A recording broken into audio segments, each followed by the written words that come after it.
With the first four seals being in the first half of the 70th week, an issue we have to grapple with.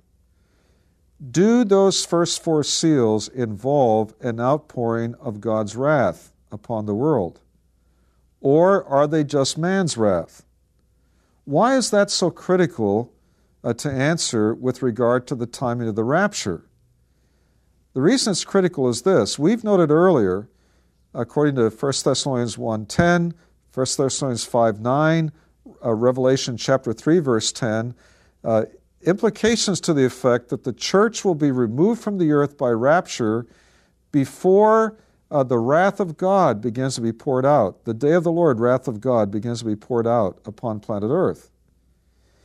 If the wrath of God is being poured out in these first four seals during the first half of the 70th week of Daniel 9, this would indicate then that the church must be removed from the earth before those first four seals, or to put it another way, before the first half of the 70th week of Daniel 9. So the issue we must address is this. Do these first four seals involve the wrath of God? Yes, they do. How do we know?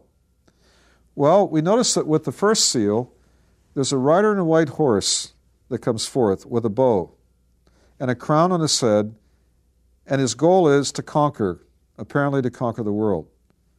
We noted earlier, it's a false Messiah.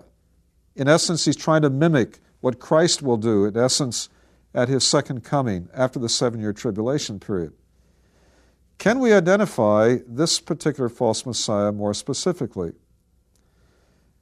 Yes, I believe we can.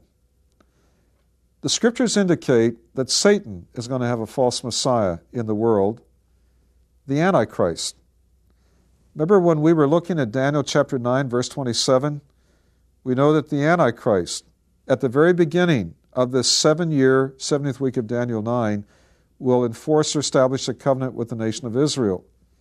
We also saw that Antichrist during the first half of the 70th week will appear to be Israel's friend and ally and defender. But then we saw that in the middle of the 70th week, he'll commit the abomination of desolation. He'll go into Israel's new temple, set himself up as God there, declare that he's God. Then he'll turn against Israel and desolate it severely. It's very clear this is Satan's man, and that he's a false Messiah to the world, the Antichrist.